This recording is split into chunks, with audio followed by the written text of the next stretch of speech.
gino moketo wi jo Kenya en ni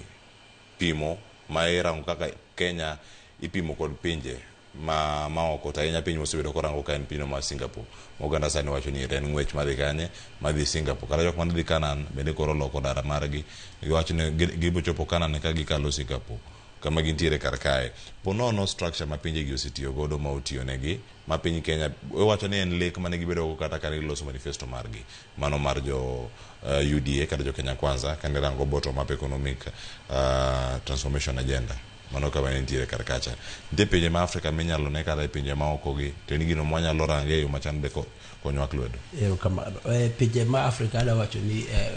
pinje ma Afrika wasa waheo ok wadwa compare kodgi ki South Africa kende e monyalo compare go to podonga gi wach makama. Omiyo en wa compare mana gi Singapore. Singapore ni kwadhi e pinje ma ok wang'iyo pinje moendelea pinje ma nigi dongruok to pinje ma nigi dongruok kwang'iyo kaka gitiyo to gi kaka gigero pinygi ok gibed gi gero piny kuwuok oko gigero pinygi gin giwegi emomiyo Singapore no en aneno ka en lek maber kendo en lek motegno mamiyo wanyalo miyo mondo wa compare kodgi gin ema gin gi model ma mwatimo kar kae ni sani mondo mi wagol ng'ama ni piny odhi malo ng'ama piny golo mondo mi odhi malo ok en tich ma yot to bedo matek ka okionga gi paro kionga gi plan to ka in gi plan to tijino bedo tich mayot nango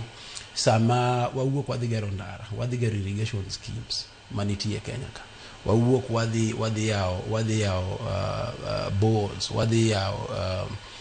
airports wayao space mar Kenya ka to watiyo gi jowa ma jo Kenya ka maendi madhi miyo wayudo tich ma joma ni piny wuok bi malo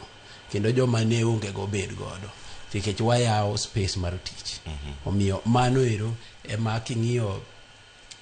economic model mar broad based ani en broad based kane gichako to neno uda to koro se yare maduong koro kose yare maduong ni dwani mondo jite odonje mondo tijino obed mayot wager pinywa wan wawegi jibiro ting'ore malo ka wan gi paro mar gero pinywa wawegi gi pesawa kamano en omenda makore lach